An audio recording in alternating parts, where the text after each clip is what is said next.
மாமா, என் அக்காவை என்ன பண்ணிட்டு இருக்கீங்க? இனிமேலும் நான் சும்மா இருக்க கூடாது. உன் தங்கச்சி ஒரு சரியான ஒட்டுண்ணி. அவளுக்கு இனிமே நான் தண்டச்சோறு போட முடியாது. அக்ஷரா, என்னாலதான் அக்காக்கு இந்த அவமானம் இல்ல. மாமா, தயவு செஞ்சு அக்காவை திட்டாதீங்க. நான் இந்த வீட்டை விட்டு போயிடுறேன். வேதனையோடு அக்ஷரா வீட்டை விட்டு வெளியேறினாள். அப்போதுதான் சாலையின் நடுவில் ஒரு பாட்டி நிற்பதை அவள் பார்த்தாள். ஐயோ, அந்த பாட்டியை காப்பாத்தணும். என் பேரனை நீ கல்யாணம் பண்ணிக்கிறியா? கல்யாணம் நடக்கட்டும், அதுக்கப்புறம் உங்களை ஏமாத்திர அவளோட உண்மையான முகத்தை காட்டுறேன். நீங்க 2 பேரும் நல்லா இருக்கணும். ஆனா அக்ஷரா அந்த வீட்டுக்குள் மருமகளா காலடி எடுத்து வச்ச நிமிஷத்துல இருந்தே அவளுக்கு கிடைச்சது கண்ணீரும் வேதனையும் அவமானமும் தான். ஒரு நாள் அவளோட தோழி ரியா போன் பண்ணி ஒரு பெரிய பார்ட்டிக்கு அக்ஷராவை கூப்பிட்டா. பாத்தில சாரி. ஃப்ரீ சாப்பாடு இருக்குன்னா போதும், நான் இங்க மாதிரி ஓடி வந்துருவீங்களே. பிச்சைக்காரன் நாய்ங்க. மன்னிச்சிருங்க, தப்பு நடந்துச்சு. நீ தப்பு பண்ணல, உங்களை உள்ள விட்டதுதான் பெரிய தப்பு. செக்யூரிட்டி, வெளியே துரத்துங்க. அடுத்த நிமிஷமே 2 செக்யூரிட்டி கார்ட்ஸ் அக்ஷராவையும் ரியாவையும் வெளியே தள்ளிவிட்டாங்க. அந்த நேரத்துல அந்த மேனேஜர் செக்யூரிட்டி கார்ட்ஸ் கிட்ட கோபமா கத்த ஆரம்பிச்சான். இன்னைக்கு நம்ம டவர் இனாகரேஷன், பெரிய பெரிய செலிபிரிட்டிஸும் டாப் பிசினஸ் மேனும் வந்திருக்காங்க. இனிமே இவங்கள மாதிரி ஆளுங்களை உள்ள விடாதீங்க. தரையில உட்கார்ந்திருந்த அக்ஷரா கோபத்தோட அந்த மேனேஜரை பாத்துக்கிட்டு இருந்தா. நீங்க ரொம்ப பெரிய தப்பு பண்ணிட்டு இருக்கீங்க, உங்களுக்கு தெரியாது. அக்ஷரா தன்னோட பேச்சு முடிக்கிறதுக்கு முன்னாடியே அங்க ஒரு லக்ஸரி கார் வந்து நின்னுச்சு. அடுத்த நொடியே அங்க இருந்த எல்லாரோட பார்வையும் அந்த கார் மேல திரும்பிச்சு. மிஸ்டர் விகான் வந்துட்டாருன்னு எல்லாரும் போட்டோ எடுக்கவும் அவரை பார்க்கவும் போட்டி போட்டுட்டு ஓடினாங்க. அந்த கார்ல இருந்து விகான் தேவராஜ் இறங்கி வந்தான். விகான் இண்டஸ்ட்ரீஸோட ஓனர். ஆடம்பரமான கார்கள், பெரிய பெரிய பங்களோகள், பெரிய மனிதர்களோட பழக்கம், இதெல்லாம் அவனுக்கு சாதாரண விஷயம். அவனை பார்த்தாலே எத்தனையோ பெண்கள் மயங்கி விழுந்துருவாங்க. ஆனா அக்ஷரா அவனை பார்த்த நிமிஷம் அதிர்ச்சியில உடைஞ்சு போயிட்டா. இது ஏன் ஹஸ்பண்ட் ஆச்சே? அக்ஷராவோட பார்வையும் விகானோட பார்வையும் ஒன்னா சந்திச்சது. அடுத்த நொடியே அவளோட நினைவுகள் கடந்த காலத்துக்கு போயிடுச்சு. அவளோட மாமா அக்கா சாரு கிட்ட சண்டை போட்டுக்கிட்டு இருந்தான். உன் தங்கச்சி நமக்கு ஒரு சொமச்சாரு, அவளுக்கு இனிமே நான் தண்டச்சோறு போட முடியாது. சின்ன வயசுலயே அப்பா அம்மாவை இழந்த அக்ஷராவுக்கு அவளோட அக்கா சாரு தான் எல்லாமுமா இருந்தா. ஆனா சாருவோட ஹஸ்பண்டுக்கு அக்ஷராவை துளி கூட பிடிக்காது.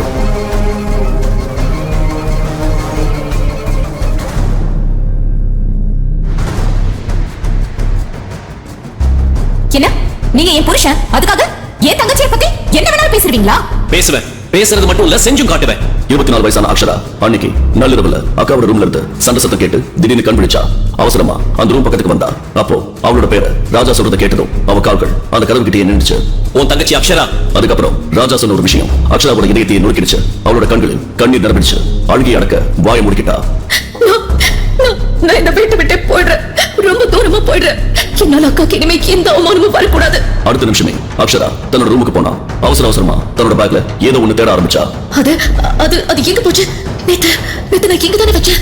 அவ ஹேண்ட்பேக்ல இருந்த எல்லா பொருளையும் தரையில கொட்டினா. அப்போ ஒரு கார்டு கீழே விழுந்துச்சு.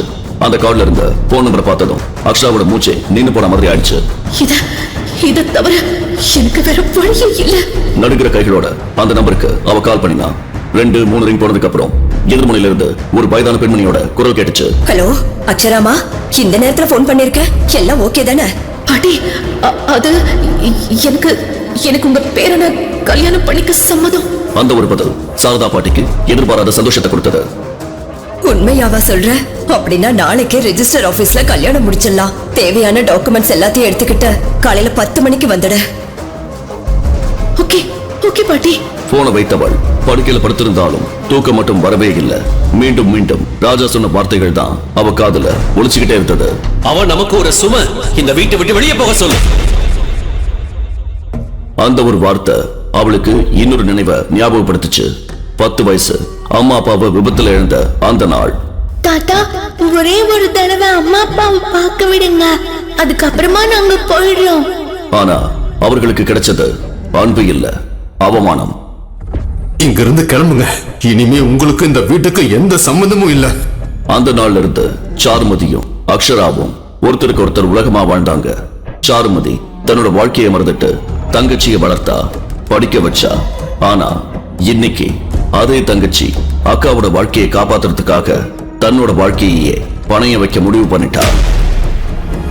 மறுநாள் காலை யாரிடமும் எதுவும் சொல்லாம தேவையான டாக்குமெண்ட்ஸ் எடுத்துக்கிட்டு ரெஜிஸ்டர் ஆபீஸ் வாசல்ல வந்து நின்னா அக்ஷரா. அக்ஷராமா, வந்துட்டியா? வந்துட்டேன் பாட்டி. வா, இவன் தான் என் பேரன் விகான் தேவராஜ். இன்னைக்கு உன்னை கல்யாணம் பண்ண போற மாப்பிள்ள. அந்த பெயரை கேட்டதும் அக்ஷராவோட இதயம் வேகமா துடிக்க ஆரம்பிச்சது. மெதுவா நிமிர்ந்து அவனை பார்த்தா. உயரமான தோற்றம், கம்பீரமான பார்வை, உணர்ச்சியே தெரியாத முகம். அவன் கண்கள் நேராக அவளையே பார்த்துக்கிட்டு இருந்தது. ஒரே ஒரு பார்வை அக்ஷராவை உள்ளுக்குள் நடுங்க வைத்தது. இவர் ஏன் இப்படி பாக்குறாரு? ரொம்ப கோபக்காரரா இருப்பாரோ? இவரோட தான் நான் வாழ்க்கை முழுக்க வாழணுமா? மிஸ் அக்ஷரா, இன்னும் டைம் இருக்கு. இந்த கல்யாணம் வேண்டாம்னு நினைச்சா இப்பவே சொல்லிடலாம். அவன் பேசும்போது அவன் குரலில் எந்த உணர்ச்சியும் இல்லை. ஒரு பிசினஸ் டீல் பேசுற மாதிரி அமைதியா நின்னு பேசிக்கிட்டு இருந்தான். நான் ஒரு சாதாரண மிடில் கிளாஸ் ஆள். எனக்குன்னு ஒரு சின்ன பிளாட் இருக்கு. அங்க நான் மட்டும் தனியா இருப்பேன்.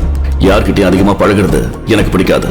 ஒருவேளை என்னை கல்யாணம் பண்ணிக்கிறது உன் வாழ்க்கையிலேயே நீ எடுத்த மிகப்பெரிய தப்பா மாறிடலாம். அதனால மறுபடியும் யோசிச்சுக்க. அவன் சொன்ன ஒவ்வொரு வார்த்தையும் அக்ஷராவோட மனசுல பட்டுச்சு. ஆனா இந்த முடிவு எடுக்கிறதுக்கு முன்னாடி அவ ஏற்கனவே 1000 தடவை யோசிச்சிருந்தா. இப்போ பின்வாங்குற எண்ணமே அவளுக்கு இல்ல. மிஸ்டர் விஹான், என் பேரு அக்ஷரா. எனக்கு ஒரு புத்தக கடை இருக்கு. கைவினை பொருட்களும் செய்வேன். இந்த கல்யாணத்தை பத்தி எனக்கு பெருசா எந்த எதிர்பார்ப்பும் இல்ல. அதனால என்னை பத்தி நீங்க கவலைப்பட வேண்டிய அவசியமே இல்ல. அந்த பதில விகான் எதிர்பார்க்கவே இல்ல. ஒரு நொடி அவளை ஆழமா பார்த்தான். அவன் நினைச்ச கணக்கு ஒரே நிமிஷத்துல மாறி போயிருந்தது. அடுத்த 10 நிமிடத்துல சட்டப்படி அவர்களோட திருமணம் பதிவாயிடுச்சு. ஒரே ஒரு கையெழுத்து அக்ஷராவோட வாழ்க்கையே மாற்றிடுச்சு. இனி அவள் அக்ஷரா விகான் தேவராஜ். கல்யாணம் முடிச்சு ஒரு நிமிஷம் கூட ஆகல. நான் கிளம்புறேன். ஆபீஸ்ல முக்கியமான மீட்டிங் இருக்கு. என் வீட்டு அட்ரஸ உனக்கு அனுப்பியிருக்கேன். நீ டாக்ஸி பிடிச்சு வந்துடு. அவ்வளவுதான். ஒரு புது மாப்பிள்ளை தன்னோட மனைவி கிட்ட பேசுற முதல் வார்த்தைகளும் அதுதான். அடுத்த நிமிஷமே திரும்பி பார்க்காம கார்ல ஏறி உட்காந்துட்டான். டேய் விகான், இது என்னடா பழக்கம்? கல்யாணம் ஆன அன்னைக்கே பொண்டாட்டிய தனியா விட்டுட்டு போறியா? ஆனா விகான் முகத்துல எந்த மாற்றமும் இல்ல.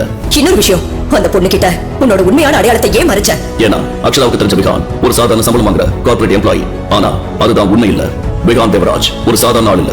இந்தியாவோட மிகப்பெரிய பிசினஸ் சாம்ராஜ்யங்களில் ஒன்னான விகான் குழுமத்தோட வாரிசு. 1000 கோடி சொத்துக்களுக்கு அதிபதி. ஆனா இந்த உண்மையை தன்னோட புது பொண்டாட்டி கிட்ட கூட அவன் மறைச்சிருந்தான். பாட்டி, நீங்க சொன்னதுக்காக இந்த கல்யாணம் பண்ணிக்கிட்டேன். இந்த பொண்ணை பத்தி நானே தெரிஞ்சுக்கணும். அவ உண்மையாவே நல்லவளா இல்ல நம்ம குடும்ப பேரை பார்த்து வந்தவளான்னு நானே கண்டுபிடிக்கணும். விகான், எனக்கும் அக்ஷராவுக்கும் நடுவுல நீங்க தலையிடக்கூடாது. ஒரு நாள் அவ இந்த வீட்டுக்கு தகுதியானவன எனக்கு தோணுச்சுன்னா நானே எல்லா உண்மையும் அவகிட்ட சொல்லிடுவேன். சாரதா பாட்டி எதுவும் பேச முடியாம நின்னுட்டாங்க. கடவுளே, நான் எடுத்த இந்த முடிவை அந்த பொண்ணோட வாழ்க்கையை அழிக்க கூடாது. அவளுக்கு நீ துணையா இரு. எல்லாரும் கிளம்பி போன பிறகு கையில் திருமண சான்றிதழை பிடிச்சுக்கிட்டு தனியா நின்னுருந்தா அக்ஷரா. ஒரு மெல்லிய சிரிப்பு அவ உதத்துல வந்துச்சு. ஆனா அந்த சிரிப்புக்கு பின்னாடி எவ்வளவு வலி இருந்துச்சுன்னு அவளுக்கு மட்டும்தான் தெரியும். ஒவ்வொரு பொண்ணும் தன்னோட கல்யாணத்தை பற்றி எத்தனையோ கனவுகள் காண்றா. ஆனா இப்படி ஒரு கல்யாணம் தன்னோட வாழ்க்கையில் நடக்கும்னு அக்ஷரா கனவுல கூட நினைச்சு பார்த்ததில்ல. சிறிது நேரத்திலேயே குற்றவாளியை போல தலைகுனிந்து தன்னுடைய அக்கா சாருமதி முன் நின்று கொண்டிருந்தாள் அக்ஷரா. என்ன காரியம் பண்ணிருக்கா அக்ஷரா? ஏன் இப்படி பண்ண?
விகான் கொடுத்திருந்த முகவரிக்கு சென்றடைந்தாள் அக்ஷரா. ஆனால் சுற்றிலும் பார்த்தவள் குழப்பத்துடன், ஐயோ, பிளாட் நம்பரும் எந்த ஃப்ளோரும் அவர் சொல்லவே இல்லையே. பதறிப்போன அக்ஷரா உடனே விகானுக்கு போன் பண்ணினா. அந்த நேரம் விகான் ஒரு முக்கியமான மீட்டிங்ல இருந்தான். அன்னோன் நம்பர்ல இருந்து கால் வந்ததை பார்த்தவன் அதை இக்னோர் பண்ணிட்டான். அக்ஷரா மறுபடியும் கால் பண்ண எரிச்சலோட அந்த நம்பரை நேரடியாக பிளாக் பண்ணிட்டான். என்னது? என்னோட நம்பரை பிளாக் பண்ணிட்டாரா? கோபமும் குழப்பமும் சேர்ந்த முகத்தோட அக்ஷரா சாரதா பாட்டிக்கு போன் பண்ணினா. பாட்டி, பிளாட் நம்பர் என்னன்னு உங்களுக்கு தெரியுமா? இருமா, அந்த ராஸ்கல்ல நான் இப்பவே கேக்குறேன். போனை வச்ச உடனே சாரதா பாட்டி விகானுக்கு கால் பண்ணினாங்க. பாட்டியோட கால் வந்ததை பார்த்ததும் அவன் உடனே எடுத்தான். சொல்லுங்க பாட்டி.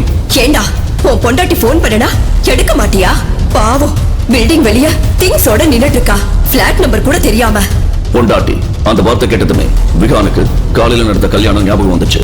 அவ்வளவு நேரம் அதை கூட மறந்துட்டு இருந்தான். அப்பதான் அன்னோன் நம்பர் அக்ஷராவுடன் புடிச்சது. அதையும் தானே பிளாக் பண்ணிட்டோன்னு நினைச்சு ஒரு நொடி அமைதியா நின்னா.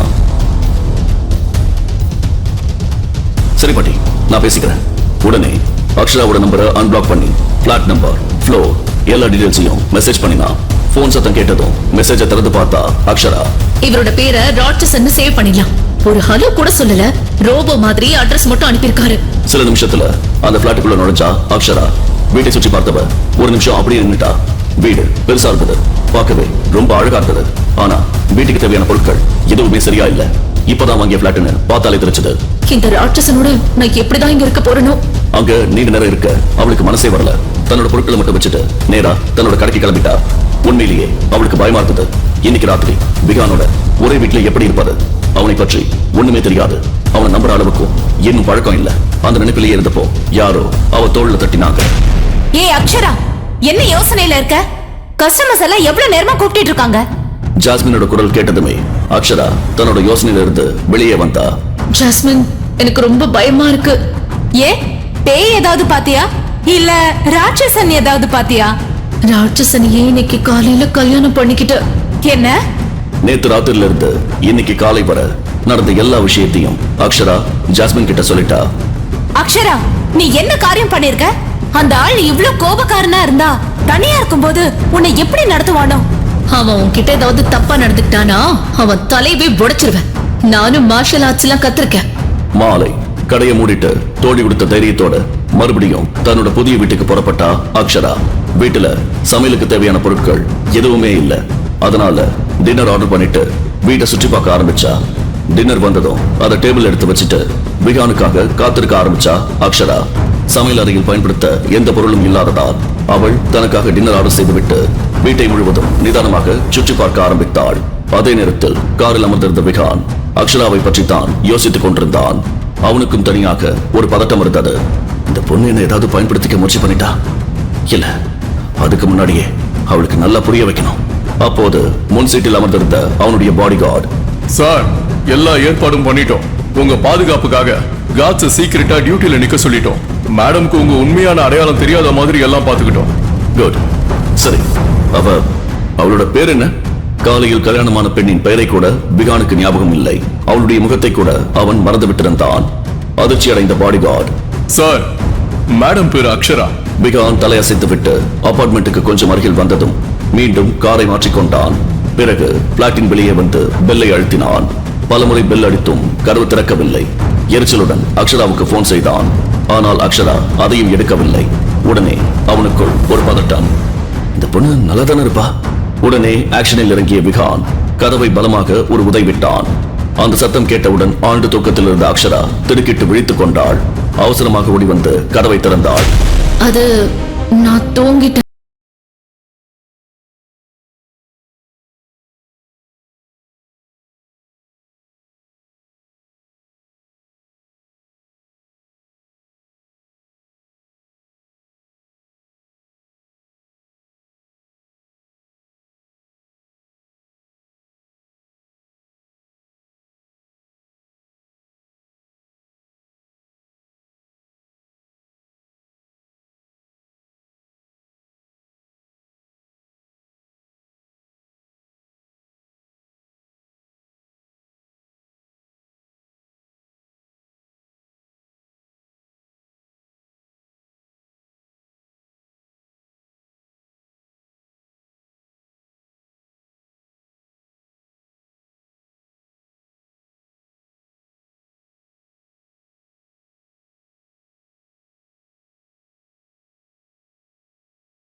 மிகப்பெரிய பிசினஸ் டைகூன் விகான் ராணா. அவன் ஒரு மனிதன் மட்டுமல்ல, ஒரு பிராண்ட். அவனை ஒருமுறை பார்ப்பதற்கே ஆயிரக்கணக்கான மக்கள் இயங்குவார்கள். விகானின் வாழ்க்கையில் முக்கியமானவை லக்ஸரி, பணம், ஸ்டேட்டஸ். ஆனால் அக்ஷராவின் வாழ்க்கையில் இருந்தது டாக்டராக வேண்டும் என்ற கனவும் அவளுடைய கிருஷ்ணருமே. திருமணமாகி இத்தனை நாட்கள் ஆன பிறகும் அக்ஷராவின் நிழலையே விகானால் சகித்துக் கொள்ள முடியவில்லை. ஆனால் என்று விரும்பாவிட்டாலும் விகானால் அக்ஷராவின் அழகான கண்களிலிருந்து பார்வையை பிரிக்க முடியவில்லை. அக்ஷரா உடனே அவன் பெல்ட்டை ஒரு கையிலிருந்து இன்னொரு கைக்கு மாற்றி தூரமாக எரிந்து விட்டாள். எங்க கிருஷ்ணர் மேல சத்தியமா சொல்லுங்க, அந்த பெல்ட்டால என்ன அடிக்க மாட்டீங்கல்ல? பெல்ட்டால அடிக்கலனா நேரடியா சுட்டே கொள்ளலாமே. அதுக்கு பெல்ட் எதுக்கு? அப்புறம் ஏன் இவ்ளோ குடிக்கிறீங்க? எனக்கு குடிக்கிறதுல ஆசை இல்லை. என் துக்கத்தை மறைக்க தான் குடிக்கிறேன். என் பாட்டி உன்னை கல்யாணம் பண்ணி வச்சு எனக்கு கொடுத்த வேதனையை மறக்க. அதை சொல்லிவிட்டு முணுமுணுத்தபடியே சோஃபாவில் இருந்து எழுந்து படுக்கையை நோக்கி நடந்தான். என்ன நினைச்சாங்க பாட்டி? விடிவாதமா உன்னை கல்யாணம் பண்ணி வச்சுட்டாங்க. விகான் ராணாவை கிராமத்து பட்டிக்காட்டு பொண்ணு அக்ஷராவோட கல்யாணம் பண்ணிட்டாங்க. எனக்கு பொண்ணுங்கள்னாலே வெறுப்பு. ஆனா இந்த பொண்ணு மட்டும் பகலரவா என் பின்னாடியே சுத்திக்கிட்டே இருக்கா என்று சொல்லிக்கொண்டே விகான் படுக்கையில் மயங்கி விழுந்தான். அக்ஷராவுடனான திருமணம் அவனுக்கு வெறும் ஒரு ஒப்பந்தம் மட்டுமே. விகான் நாட்டின் மிகப்பெரிய தொழிலதிபர். ஆனால் மிகவும் முரட்டுத்தனமானவன். பெண்களை அவன் முற்றிலும் வெறுப்பவன். அவர்கள் தன்னுடைய பணத்துக்குத்தான் ஆசைப்படுகிறார்கள் என்று நினைத்தான். அதனால்தான் தன்னுடைய பணம், அந்தஸ்து, அடையாளம் என எதையும் அக்ஷராவிடம் சொல்லாமல் ஒரு சாதாரண மனிதனைப் போல வாழ்ந்து கொண்டிருந்தான். மறுநாள் காலை நேற்று நடந்தது எதுவுமே ஞாபகம் இல்லாதது போல விகான் தனது அறையில் கவலை இல்லாமல் தூங்கிக் கொண்டிருந்தான். அப்போது ஒரு அலறல் சத்தம் அவன் காதில் விழுந்தது. காப்பாத்துங்க, காப்பாத்துங்க! எசலி பிடிங்க, பிடிங்க, பிடிங்கன்னு சொல்றேன்ல, பிடிங்க. இல்லைன்னா அந்த முரட்டு விஹான் சார் உங்களை இந்த வீட்டை விட்டு பிடிய துரத்திடுவாரு. என்ன உளறிட்டு இருக்க அந்த பொண்ணு? அக்ஷராவின் குரல் கேட்டதும் விகான் வேகமாக வெளியே ஓடி வந்தான். அவன் பார்த்த காட்சி அவனை அதிர்ச்சியில் உறைய வைத்தது. அக்ஷரா கட்டியிருந்த கனமான புடவை வாக்யூம் கிளீனரில் சிக்கிக் கொண்டிருந்தது. கடவுளே, என்னை காப்பாத்துங்க! அவளுடைய நிலையை பார்த்த விகானுக்கு முதலில் கோபம் வந்தது. இந்த பட்டிக்காட்டு பொண்ணு பிசினஸ் நடத்த போறாளாம். ஒரு வாக்யூம் கிளீனரையே ஒழுங்கா பயன்படுத்த தெரியல. பிசினஸ் என்ன நடத்த போறா?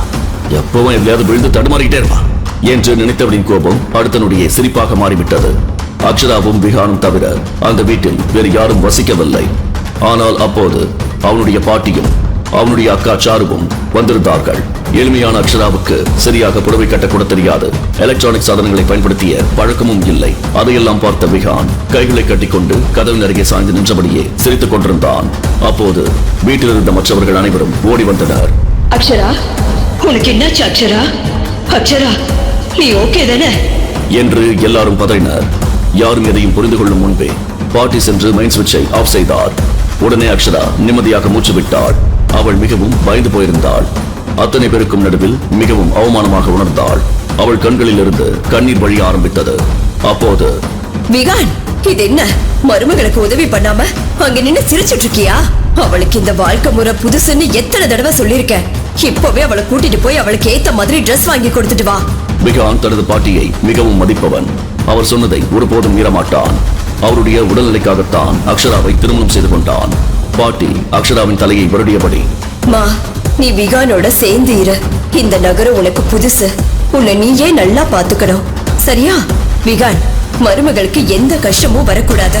அவளுக்கு இங்க எல்லாமே புதுசு. நான் சொல்றது புரியுதில்ல? அதை கேட்ட விகானுக்கு உள்ளுக்குள் இன்னும் எரிச்சல் அதிகமானது. அக்ஷரா வந்த நாளிலிருந்து பாட்டி அவனை பற்றி ஒரு வார்த்தை கூட பேசவில்லை. எப்போதும் அக்ஷராவை பற்றி தான் கவலைப்பட்டார். ஆனால் தன்னுடைய கோபத்தை எப்போது எங்கே காட்ட வேண்டும் என்பது விகானுக்கு நன்றாக தெரியும். அப்போது சாரு, டோன்ட் வரி பாட்டி, நான் அக்ஷராவை பாத்துக்கிறேன். அதோட சோனுக்காகவும் ஷாப்பிங் பண்ணிடுறேன். அதை கேட்டதும் பாட்டி சாராவை முறைத்து பார்த்தார். தேவையில்லாம நடுவுல வராது என்று சொல்லாமல் சொல்லும் பார்வை அது. ஆனால் விகான் உடனே, சாரு, சோனுவை கூட்டிட்டு நீங்களும் வாங்க என்றான். சிறிது நேரத்தில் எல்லோரும் மாலுக்கு கிளம்பி விட்டார்கள். காரில் இருந்து இறங்கிய அக்ஷரா அந்த மாலை பார்த்தவுடன் திகைத்து போனாள். அது அவள் இதுவரை பார்த்ததிலேயே மிகப்பெரிய மால். அதன் பிரம்மாண்டத்தை பார்த்து அவள் கண்கள் விரிந்தன. அதோடு அவளுக்கு லேசாக பயமும் வந்தது. 6 முதல் 7 மாடிகள் கொண்ட அந்த மிகப்பெரிய கட்டிடம் 4 பக்கமும் விரிந்திருந்தது. அதை பார்த்த அக்ஷராவுக்கு இன்னும் பயமாகிவிட்டது. மாலுக்குள் நுழைந்ததும் விகான், இந்த பொண்ணுக்கு என்ன வேணுமோ அதெல்லாம் வாங்கி கொடுங்க. நான் அது வரைக்கும் கஃபே ஏரியால உட்காந்து வெயிட் பண்றேன். விஹான், ப்ளீஸ் இப்படி சொல்லாதீங்க. இப்ப அவங்க உங்க மனைவி. நீங்க உங்க விருப்பத்துக்கு ஷாப்பிங் பண்ணி கொடுங்க. எனக்கும் சோனுக்கும் நிறைய ட்ரெஸ் வாங்கணும். இந்த விஷயம் பாட்டிக்கு தெரிஞ்சா கோவப்படுவாங்க. அந்த டென்ஷன் அவங்களோட உடல்நிலைக்கு நல்லதில்ல. நான் சொல்றது புரியுதுல்ல? விகானின் கோபத்துக்கு எல்லோரும் பயப்படுவார்கள். ஆனால் அக்ஷரா வீட்டுக்கு வந்ததிலிருந்து இருவரையும் சேர்த்து வைக்க வீட்டில் உள்ள அனைவரும் முயற்சி செய்து கொண்டிருந்தார்கள். அதனால்தான் ஒவ்வொருவரும் ஒவ்வொரு காரணம் சொல்லிக்கொண்டு அங்கிருந்து நகர்ந்து விட்டார்கள். இப்போது அங்கே இருந்தது விகானும் அக்ஷராவும் மட்டும்தான். அக்ஷரா என்ன செய்வதற்கு தெரியாமல் நின்று கொண்டிருந்தாள். அப்போது விகானின் செக்ரட்டரி தேவ் அவன் முன் வந்து நின்றான். சார், இது உங்களோட லேப்டாப். இன்னைக்கு நடக்கிற மீட்டிங்கோட முழு டீடைல்ஸும் இதுல இருக்கு. பகல் மீட்டிங்ஸ் எல்லாம் ராத்திரிக்கு ரீஷெட்யூல் பண்ணிட்டேன். எதையும் பொருட்படுத்தாமல் விகான் லேப்டாப்பை வாங்கி அங்கேயே அமர்ந்தான். பாவம் அக்ஷரா அவனுக்கு முன்னால் அமைதியாக நின்று கொண்டிருந்தாள். தேவ் விகானிடம் இன்னும் ஏதோ பேச நினைத்தான். ஆனால் விகான் அவனுக்கு தொடர்ந்து வேலைகளை கொடுத்துக் கொண்டே இருந்ததால் தேவ் கால்களிலேயே பிஸியாகிவிட்டான். அப்போது ஒரு சேல்ஸ் கேர்ள் வந்து, sir, how can I help you? அந்த குரலை கேட்ட விகான் தலை நிமிர்ந்து பார்த்தான். அக்ஷரா இன்னும் அதே இடத்தில் நின்று கொண்டிருப்பதை பார்த்தவுடன் அவனுடைய கோபம் உச்சத்துக்கு ஏறிவிட்டது. அவளுடைய கையை பிடித்து பற்களை கடித்தபடி, What the hell? இன்னும் ஏன் இங்கே நின்னுக்கிட்டு ஏன் முகத்தையே பார்த்துக்கிட்டு இருக்க? போய் ஏதாவது ட்ரெஸ் எடுத்து பாரு. இல்ல என் உயிரை வாங்குறதுக்கு தான் வந்திருக்கியா? அது எங்களுக்கு எதை எடுக்கணும்னு தெரியல. ஆமா, மறந்துட்டேனே. கையால தைச்சு போட்ட ட்ரெஸ் போட்டுக்கிறவன் மால்ல என்ன வாங்க போறா, என்ன போட்டுக்க போறா? அந்த வார்த்தைகள் அக்ஷராவை ரொம்ப காயப்படுத்துச்சு. அவளோட கண்களில் கண்ணீர் வழிய ஆரம்பிச்சது. அக்ஷரா ஒரு சின்ன கிராமத்துல இருந்து வந்தவதா. ஆனா அவ வாழ்க்கைய எப்பவுமே மரியாதையா வாழ்ந்திருந்தா. அவ அழுத பார்த்து தேவுக்கே வருத்தமா இருந்துச்சு. ஆனா விகானுக்கு எதிரா ஒரு வார்த்தை கூட பேச முடியல. விஹான், எதை வாங்கிக்கணும்னு எனக்கு புரியல. எங்க ஊர்ல ட்ரெஸ் எல்லாம் மாலதி அக்காவே தைச்சு கொடுப்பாங்க. போதும், இங்கேயும் உங்க கிராமத்து கதையை ஆரம்பிக்காத. Don't embarrass me அப்படின்னு சொல்லிட்டு பார்க்காமலே அருகில இருந்த ஒரு ட்ரெஸ் எடுத்து அக்ஷரா கையில கொடுத்தான். இத போய் போட்டுட்டு வா. அந்த ட்ரெஸ்ஸை பார்த்ததும் அக்ஷரா அதிர்ச்சி ஆயிட்டா. அது ரொம்ப சின்ன ட்ரெஸ். அதை எப்படி போடுறதுன்னே அவளுக்கு புரியல. கிருஷ்ணா, இது என்ன ட்ரெஸ்? நாங்க சின்ன வயசுல கூட இதை விட பெரிய ட்ரெஸ் தான் போட்டிருப்போம். இது எப்படி போடுறது? இன்னும் என்ன, போக மாட்டியா? ஆனா அந்த ட்ரெஸ் எனக்கு முடியாதுன்னு சொல்றவங்கள பிடிக்காது. நீ ஏதோ ஒரு பிளான் போட்டுதான் என் வாழ்க்கைக்குள்ள வந்திருக்க. ஆனா ஒண்ணு ஞாபகம் வை, உன் மேல சின்ன எவிடன்ஸ் கிடைச்சாலும் அதுதான் உன் வாழ்க்கையோட கடைசி நாள். நான் சொல்றத மட்டும் செய். விகான் லேப்டாப்ல இருந்து ஒரு தடவை கூட தலையை தூக்கி பார்க்கல. அக்ஷரா அழுத்தம் அவ கையில கொடுத்த ட்ரெஸ் என்னன்னு அவனுக்கே தெரியல. உண்மையிலேயே பெண்கள் இப்படிப்பட்ட ட்ரெஸ் போடுறது விகானுக்கே பிடிக்காது.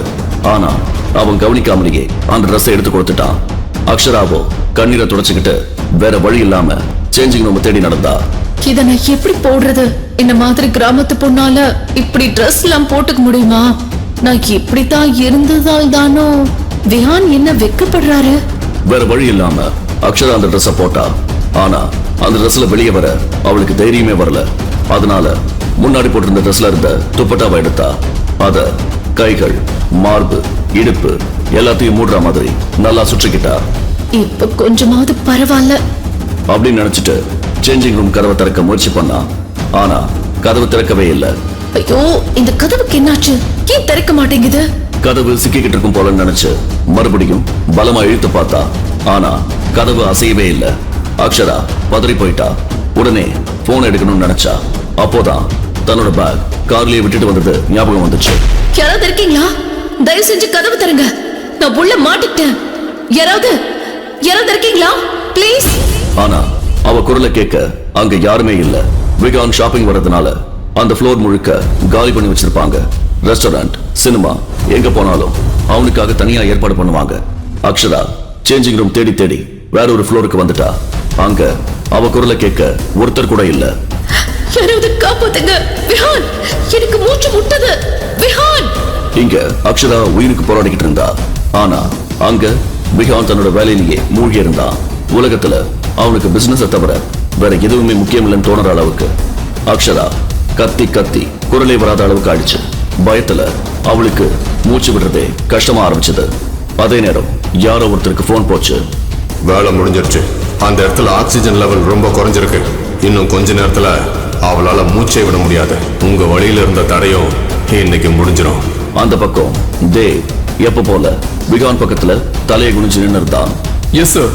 அதே நேரம் அக்ஷராவோட மூச்சு மெல்ல மெல்ல குறைய ஆரம்பிச்சது. கண்கள் மங்க ஆரம்பிச்சது. ஆனா விகான் இன்னும் லேப்டாப்ல இருந்த மீட்டிங்ல தான் கவனமா இருந்தான். அந்த நேரத்துல திடீர்னு விகான் கழுத்துல இருந்த கிருஷ்ண டாலர் அருந்து லேப்டாப் மேல விழுந்துச்சு. இது அந்த லூசு பொண்ணு பாடிக்கிட்ட சொல்லி என் கழுத்துல மாட்டின டாலர் ஆச்சு. இது எப்படி அறுந்துச்சு? அவன் அந்த டாலர் எடுத்து மேச மேல வச்சான். ஆனா ஏனோ அவன் பார்வை திரும்ப திரும்ப அந்த டாலர் மேலேயே போயிட்டு இருந்தது. கடிகாரத்தை பார்த்தா 40 நிமிஷம் ஆயிடுச்சு. Yes sir. அந்த பொண்ணு இன்னும் வரலையா? ஒரு ட்ரெஸ் மாத்த இவ்வளவு நேரமா? அங்க என்ன ஃபேஷன் ஷோவா நடக்குது? சார், உண்மையாவே அக்ஷரா மேடத்தை ரொம்ப நேரமா காணும். நான் போய் பார்த்துட்டு வரேன். விகான் சொன்னதும் தேவ் உடனே கிளம்பிட்டான். முதல்ல அந்த ஃப்ளோர் முழுக்க தேடி பார்த்தான். ஆனா அக்ஷராவை எங்கேயும் காணும். உடனே செக்யூரிட்டி ரூமுக்கு போய் சிசிடிவி ஃபுட்டேஜை செக் பண்ண சொன்னா அந்த நேரத்துல இரண்டாவது ஃப்ளோர்ல இருந்த அந்த ட்ரையல் ரூம்குள்ள அக்ஷராவோட நிலைமை ரொம்ப மோசமாயிடுச்சு. ஆக்சிஜன் ரொம்ப குறைஞ்சதால அவளுக்கு எல்லாமே மங்களா தெரிய ஆரம்பிச்சது. கண்களுக்கு முன்னாடி இருட்டு சூழ ஆரம்பிச்சது. சுவர்ல சாஞ்சு மெதுவா தரையில உட்கார்ந்துட்டா. அவளோட விரல்கள் நடுக ஆரம்பிச்சது.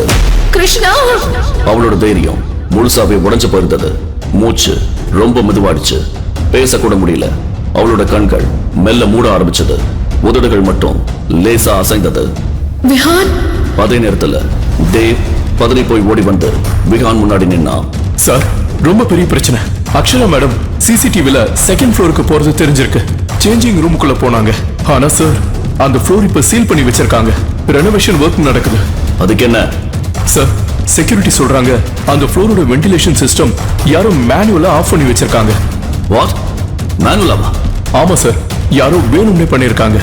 ஒரு நிமிஷம். விகான் அப்படியே உறைஞ்சு நின்னா. 1000 யோசனைகள் ஒரே நேரத்துல அவன் மனசுக்குள்ள ஓடிச்சு. அவன் பார்வை மேச மேல இருந்த கிருஷ்ண டாலர் மேல விழுந்தது. ஏனோ யோசிக்காமலே அதை எடுத்து பாக்கெட்ல வச்சுக்கிட்டான். எந்த floor? Second floor sir, east wing. அவ்வளவுதான். விகான் லேப்டாப் அப்படியே போட்டுட்டு மின்னல் வேகத்துல ஓட ஆரம்பிச்சான். செகண்ட் ஃப்ளோர் எஸ்கலேட்டர் ரெனோவேஷனுக்காக மூடி இருந்தது. அதனால படிக்கட்டுல 2 படியா தாவி மேல ஓடினா. சார், ஒரு நிமிஷம், செக்யூரிட்டி அனுப்பிடலாமா சார்? ஆனா விகான் ஒரு நொடி கூட நிக்கல. செகண்ட் ஃப்ளோருக்கு வந்ததும் அந்த இடம் முழுக்க இருட்டா இருந்தது. கன்ஸ்ட்ரக்ஷன் பொருட்கள் ஆங்காங்கே கிடந்தது. டஸ்ட் கவர் போட்டிருந்த மெனிக்கூன்கள் யாரோ நின்றுட்டு இருக்கிற மாதிரி தெரிஞ்சது. விகான் போன் பிளாஷ் லைட்டை ஆன் பண்ணிட்டு உள்ளே நடந்தான். அக்ஷரா, அக்ஷரா! எந்த பதிலும் வரல. அவன் இன்னும் உள்ளே போனான். திடீர்னு அவன் கால்ல ஏதோ தட்டுப்பட்டது. குனிச்சு பார்த்தான். அது அக்ஷராவோட உடைஞ்சு கிடந்த வளையல். அதுக்கு பக்கத்துல அவளோட துப்பட்டாவும் கிடந்தது. அதை பார்த்த விகானுக்கு ஒரே விஷயம் புரிஞ்சது. எத்தனை தடவை அவ ஹெல்ப் கேட்டிருப்பா. யாராவது பார்க்கணும்னு இதையெல்லாம் வெளியே தூக்கி போட்டிருப்பா. வாழ்க்கையில முதல் தடவையா விகானோட முகத்துல கோபம் இல்ல, வேற ஏதோ ஒரு உணர்வு. அவன் இது வரைக்கும் அனுபவிச்சதே இல்லாத ஒரு உணர்வு. அவன் வேகமா ஓடி போய் ஒவ்வொரு ட்ரையல் ரூம் கதவையும் திறக்க ஆரம்பிச்சான். அக்ஷரா, எங்க இருக்க? அக்ஷரா! 3 ட்ரையல் ரூமையும் திறந்து பார்த்தான். அதுல யாருமே இல்ல. 4வது ட்ரையல் ரூம் கதவை பார்த்ததும் விகான் அப்படியே அதிர்ச்சியில உறைஞ்சு நின்னா. அந்த கதவு வெளியில இருந்து இரும்பு கம்பி போட்டு பூட்டப்பட்டிருந்தது. What the hell? என் பொட்டாட்டியை குறி வச்சு இவ்வளவு பெரிய சதி! விகானோட கோபம் உச்சத்துக்கு போயிடுச்சு. முழு பலத்தையும் வைத்து அந்த இரும்பு கம்பியை இழுத்தான். ஒரு தடவை, 2 தடவை, 3வது தடவை அந்த கம்பி வெளியே வந்துச்சு. விகான் கதவை பலமா தள்ளி திறந்தான். அடுத்த நொடி அவன் பார்த்த காட்சி அவனையே ஒரு அடி பின்னாடி போக வைத்துச்சு. அக்ஷரா தரையில மயங்கி கிடந்தா. கண்கள் மூடி இருந்தது. முகம் முழுக்க வெளுத்து போயிருந்தது. முடி முகம் முழுக்க சிதறி கிடந்தது. அதையெல்லாம் விட அவளோட மூச்சு கிட்டத்தட்ட நின்னு போயிருந்தது. அக்ஷரா, அக்ஷரா! கழுத்துற! இது என்ன? தேவ், தேவ்! ஆம்புலன்ஸ் உடனே! விகான் அக்ஷராவோட தலையை மெதுவா தன்னோட மடியில தூக்கி வச்சான். கோடிக்கணக்கான ரூபாய் டீல்ல கையெழுத்து போடும்போது கூட நடுக்காத விகான் கைகள் இப்போ தன்னோட மனைவியை தூக்கும் போது நடுக்க ஆரம்பிச்சது. லூசு பொண்ணு, எழுதுரு! இவ்வளவு டிராமா பண்ணாது, எழுதுரு! நான் சொல்றேன்ல, ப்ளீஸ்! விகான் ஒரு கைய அக்ஷராவோட முதுகுக்கு கீழையும் இன்னொரு கைய அவ தலைக்கு கீழையும் வைத்து அவளை தூக்கிக்கிட்டான். படிக்கட்டுகளை நோக்கி மின்னல் வேகத்துல ஓட ஆரம்பிச்சான். அவன் கவனம் முழுக்க ஒரே ஒரு விஷயத்துலதான் இருந்தது. அக்ஷராவோட மூச்சு. அவ வாய்க்கிட்ட தன்னோட காதை கொண்டு போய் பார்த்தான். ரொம்ப மெதுவா உயிர் இருந்தது. அந்த நேரத்துல அக்ஷராவோட கை அவன் கையில இருந்து மெதுவா கீழே தொங்கிடுச்சு. அதே நேரம் அவ தலையும் ஒரு பக்கம் சாஞ்சிடுச்சு. அக்ஷரா! இல்ல, அக்ஷரா! ப்ளீஸ் கண்ணத்தர! வாழ்க்கையில முதல் தடவையா விகான் பயந்தான். முதல் தடவையா அவன் கைகள் நடுங்குச்சு. இதயம் வேகமா துடிக்க ஆரம்பிச்சது. அந்த நேரத்துல பாட்டி சொன்ன வார்த்தை அவன் காதுல ஒலிச்சது. விகான், என் அக்ஷராவை பாத்துக்கோ. பாட்டி, உங்க செல்ல அக்ஷராவை நான் பத்திரமா உங்ககிட்ட திருப்பி கொண்டு வரேன். கீழே தேவ் ஆம்புலன்ஸோட காத்துக்கிட்டு இருந்தான்.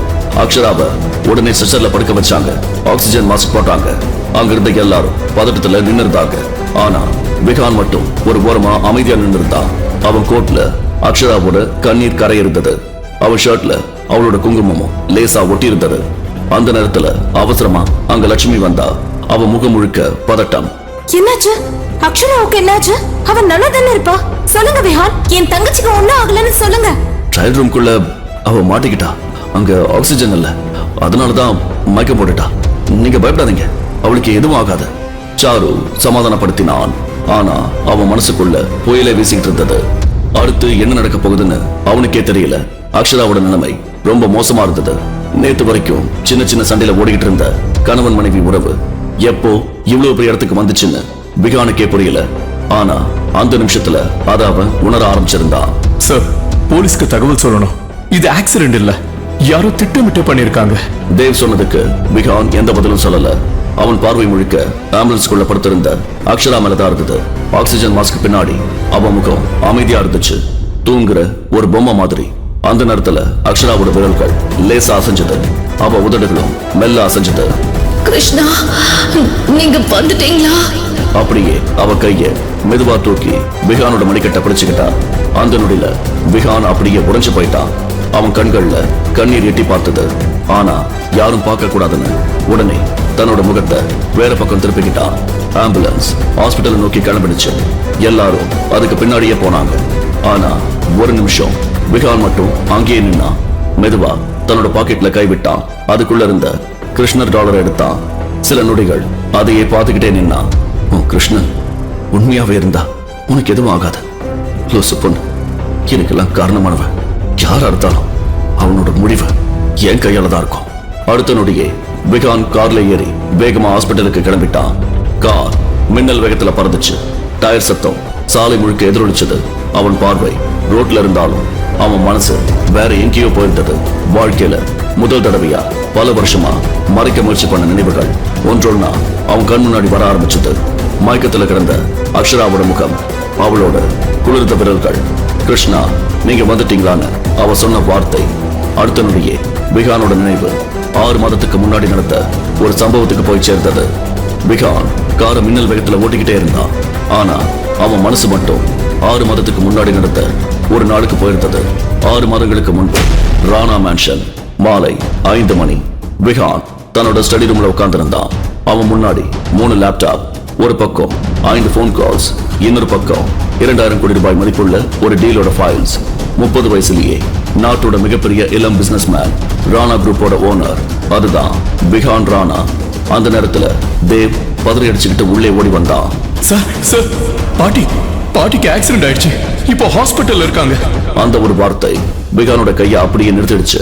லேப்டாப் கீபோர்ட் மேல இருந்த அவன் விரல்கள் அப்படியே உறைஞ்சு படிச்சு. பாட்டி, இந்த ஒரு வார்த்தை மட்டும் விகான் வாழ்க்கையை தலைகீழா மாத்திடும். ஒரு நொடி கூட யோசிக்காம லேப்டாப்பை மூடினான். கோட்டை எடுத்தான். நேரா ஹாஸ்பிட்டலுக்கு கிளம்பிட்டான். ஹாஸ்பிட்டலுக்கு போனதும் பாட்டி ஐசியூல இருந்தாங்க. பயப்பட வேண்டியதில்ல, இப்ப அவங்க ஸ்டேபிளா இருக்காங்க. சரியான நேரத்துல ஒரு பொண்ணு காப்பாத்தி ஹாஸ்பிட்டலுக்கு கொண்டு வந்ததுனாலதான் உயிர் தப்பிச்சிருக்கு. பிளட் பிரஷர் மட்டும் ரொம்ப அதிகமாயிடுச்சு. யார் அந்த பொண்ணு? விகான் திரும்பி பார்த்தா ஹாஸ்பிட்டல் வாசல் வழியா ஒரு பொண்ணு வெளியே போய்கிட்டு இருந்தா. பாட்டி படுக்கைக்கு பக்கத்துல ஒரு பொக்கே, அதோட சேர்த்து ஒரு சின்ன லெட்டர். அந்த லெட்டர்ல, மன்னிச்சுக்கோங்க பாட்டி, எனக்கு அவசரமா ஒரு வேலை இருக்கு, நான் கிளம்புறேன், ஆனா கண்டிப்பா உங்களை வந்து பாக்குறேன், அக்ஷரான்னு எழுதியிருந்தது. கொஞ்ச நேரத்துக்கு பிறகு பாட்டி கண்களை திறந்தாங்க. பாட்டி, இப்ப எப்படி இருக்கு? டாக்டர் சொன்னாங்க நீங்க நல்லா ரெஸ்ட் எடுக்கணும்னு. எனக்கு ஒண்ணும் இல்லப்பா, நான் நல்லாதான் இருக்கேன். ஆனா உன்கிட்ட நான் ரொம்ப நல்லா சொல்லணும்னு நினைச்ச ஒரு விஷயம் இருக்கு. அது அப்புறமா பேசலாம் பாட்டி, முதல்ல. இல்ல விகான், இனிமேல என்னால காத்திருக்க முடியாது. நாளைக்கு நான் இருப்பேனா இல்லையான்னு தெரியல. பாட்டி, அப்படிலாம் பேசாதீங்க. நான் சொல்றத கேளு.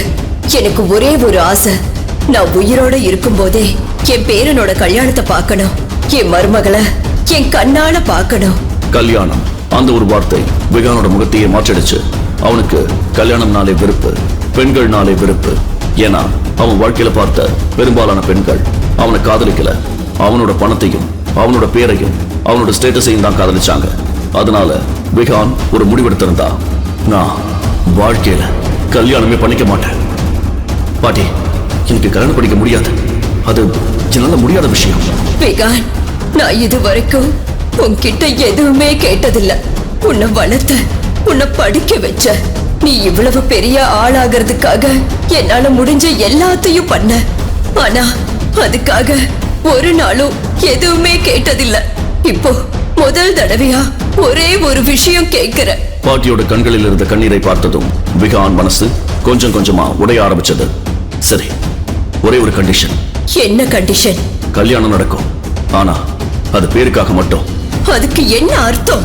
என் வாழ்க்கையில எந்த பொண்ணுக்கும் இடம் கிடையாது. அவ இந்த வீட்டுல இருப்பா. ஆனா என் வாழ்க்கை வேற, அவளோட வாழ்க்கை வேற. அவளுக்கும் எனக்கும் கணவன் மனைவின்னு எந்த உறவும் இருக்காது, எந்த எதிர்பார்ப்பும் இருக்காது. இது உங்க சந்தோஷத்துக்காக மட்டும். இதுக்கு மேல என்னால எதுவும் முடியாது. விகான் சொன்ன ஒவ்வொரு வார்த்தையும் சாரதா பாட்டியோட மனசை கஷ்டப்படுத்துச்சு. ஆனா அந்த நிமிஷத்துல அவங்களுக்கு வேற வழியே இல்ல. சரிப்பா, உன் விருப்பப்படியே இருக்கட்டும். எனக்கு என் மருமகளை மட்டும் காட்டிடு. மீதி எல்லாம் கிருஷ்ண பாத்துப்பா. விகான் எதுவும் பேசல. அமைதியா அங்கிருந்து வெளியே நடந்துட்டான். வாழ்க்கை மனுஷன் நினைக்கிற மாதிரி போகாது. விதி எழுதி வச்சிருந்தா நடத்தும். அந்த விதிதான் அக்ஷராவையும் விகானையும் சந்திக்க வைக்க போகுது. அதே நேரம் ஒரு சின்ன ஊர்ல தன்னோட குட்டி கடையில அக்ஷரா உட்கார்ந்திருந்தா. வண்ண வண்ண காகிதங்களை வைத்து அழகான புக் மார்க்குகள் செஞ்சுக்கிட்டு இருந்தா. அந்த சின்ன கடை தான் அவளோட உலகம். அதுதான் அவளோட வருமானம். அதுதான் அவளோட அடையாளம். அந்த நேரத்துல ஒரு கார் வந்து கடைக்கு முன்னாடி நின்னுச்சு. சாதாரணமா தலையை தூக்கி பார்த்த அக்ஷரா அடுத்த நொடியே அதிர்ச்சியில எழுந்து நின்னா. பாட்டி, அன்னைக்கு ஹாஸ்பிட்டல்ல பார்த்த அதே பாட்டி, அதே சிரிப்பு, அதே பாசம். அன்னைக்கு அவங்க பேரை கூட கேட்காம உதவி பண்ணிட்டு கிளம்பி போயிருந்தா அக்ஷரா. பாட்டி, உங்களை பார்த்ததும் ரொம்ப சந்தோஷமா இருக்கு. வாங்க உள்ள வாங்க, வெளியிலேயே நிக்கிறீங்க அப்படின்னு சொல்லிட்டு பாட்டியோட கையை பிடிச்சு அன்பா உள்ள கூட்டிட்டு வந்தா. தன்னோட சேர்ல பாட்டியை உட்கார வச்சா. சாரதா பாட்டியோட பார்வை முழுக்க அக்ஷரா மேலதான் இருந்தது. அந்த பார்வையில பாசமும் பெருமையும் இருந்தது. முதல்ல கொஞ்சம் தண்ணி கிடைக்குமா? இதோ பாட்டி, இப்பவே கொண்டு வர. அடுத்த நிமிஷமே ஒரு குளிர்ந்த தண்ணீர், அதோட சேர்த்து சில பிஸ்கட்டுகளையும் எடுத்து வந்து பாட்டி முன்னாடி வச்சா. தண்ணீர் குடிச்ச மாயா பாட்டி அக்ஷராவை பார்த்து மனசார சிரிச்சாங்க. அவங்க தேடின ஒரு பொக்கிஷம் இப்போ கிடைச்ச மாதிரி. சாரதா பாட்டி தண்ணீர் குடிச்சிட்டு அக்ஷராவையே பார்த்துட்டு இருந்தாங்க. அவங்க கண்களில் ஒரு தனி சந்தோஷம் தெரிஞ்சது. எப்படி இருக்கீங்க பாட்டி? இப்போ நல்லா இருக்க. அதுக்கு காரணம் நீதான். சாரதா பாட்டி அக்ஷராவை பார்த்துக்கிட்டே இருந்தாங்க. அன்னைக்கு சாலையில விழுந்திருந்த தன்னை ஹாஸ்பிட்டலுக்கு கூட்டிட்டு போனது, தன்னோட பணத்தை செலவு பண்ணி ட்ரீட்மெண்ட் பண்ணினது, அதுக்கு பதிலா ஒரு நன்றி கூட எதிர்பார்க்காம அமைதியா கிளம்பி போனது, எல்லாமே அவங்களுக்கு ஞாபகம் வந்துச்சு. ஒரு விஷயம் கேட்கட்டுமா? கேளுங்க பாட்டி. இவ்வளவு நாளா உன் பேரே எனக்கு தெரியாது. நான் மனசுக்குள்ள உனக்கு தேவதைன்னு பேர் வச்சுட்டேன். அடடா, என் பேரு அக்ஷரா. நான் சாரதா ராணா. அந்த நிமிஷத்துல இரண்டு பேருக்கும் ஒரு அழகான உறவு ஆரம்பிச்சது. ரத்த சம்பந்தமும் இல்ல, சொந்தமும் இல்ல. ஆனா இரண்டு பேரும் ஒருத்தர்கிட்ட ஒருத்தர் தொலைஞ்சு போன பாசத்தை கண்டுபிடிச்சிட்டாங்க. அதுக்கப்புறம் 2 மாசம் கிட்டத்தட்ட ஒவ்வொரு நாளும் காலை 10 மணிக்கு சாரதா பாட்டியோட கார் அந்த கடை முன்னாடி வந்து நிற்கும். பாட்டி வரத்துக்கு முன்னாடியே அக்ஷரா டீயும் தண்ணீரும் எடுத்து ரெடியா வச்சிருப்பா. 2 பேரும் உட்கார்ந்து மணிக்கணக்குல பேசுவாங்க, சிரிப்பாங்க, சந்தோஷமா நேரம் கழிப்பாங்க. சில நேரம் சாரதா பாட்டியே அக்ஷராவுக்கு உதவி பண்ணுவாங்க. பில் எழுதுறது, புத்தகங்களை அடுக்கிறது, இப்படி சின்ன சின்ன வேலைகள்ல அவளோட சேர்ந்து இருப்பாங்க. அக்ஷரா அழகழகான புக் மார்க்குகள் செஞ்சுக்கிட்டே இருப்பா. சாரதா பாட்டியோ அவளையே ரசிச்சு பார்த்துக்கிட்டு இருப்பாங்க. அவளோட ஒவ்வொரு செயல்லையும் அப்பாவித்தனம், உழைப்பு, எளிமை அப்படியே தெரிஞ்சது. இப்படி 2 மாசம் போயிடுச்சு. ஒரு நாள் 2 பேரும் டீ குடிச்சிட்டு இருந்தாங்க. அக்ஷரா புக் மார்க் செஞ்சுட்டு இருந்தா. அன்னைக்கு சாரதா பாட்டியோட முகத்துல ஏதோ ஒரு யோசனை, ஒரு முடிவு. டீ கப்பை கீழே வச்சுட்டு அக்ஷராவை பார்த்தாங்க. அக்ஷரா, ஒரு விஷயம் கேட்டா தப்பா எடுத்துக்க மாட்டியே? என்ன பாட்டி? நீ என் பேரனை கல்யாணம் பண்ணிக்கிறியா? அந்த கேள்வியை கேட்டதும் அக்ஷரா கையில இருந்த புக் மார்க் அப்படியே நின்னு போச்சு. கண்கள் ஆச்சரியத்துல பெருசாடிச்சு. சில நொடிகள் அமைதியா இருந்தா. அதுக்கப்புறம் சிரிச்சிட்டா. பாட்டி, நீங்களும் என்ன கிண்டல் பண்றீங்களா? ஆனா சாரதா பாட்டி சிரிக்கல. அவங்க முகம் ரொம்ப சீரியஸா இருந்தது. நான் விளையாட்டுக்காக கேட்கல, நிஜமாவே கேட்கிறேன். என் பேரனை நீ கல்யாணம் பண்ணிக்கிறியா? அக்ஷராவோட சிரிப்பு அப்படியே மறைஞ்சு போச்சு. அவளுக்கு என்ன பதில் சொல்றதுன்னே தெரியல. பாட்டி, நமக்குள்ள இருக்கிற இந்த அன்பு, இந்த நட்பு, இது போதும். அதை விட வேற எதையும் நான் யோசிக்கல. ஆனா சாரதா பாட்டி அவ்வளவு சீக்கிரம் விடுற மாதிரி இல்ல. அவசரமா எந்த முடிவும் எடுக்காதம்மா. நல்லா யோசிச்சு பாரு. என் பேரன் ரொம்ப பொறுப்பானவ, ரொம்ப நல்லவ, நல்லா சம்பாதிக்கிறான்.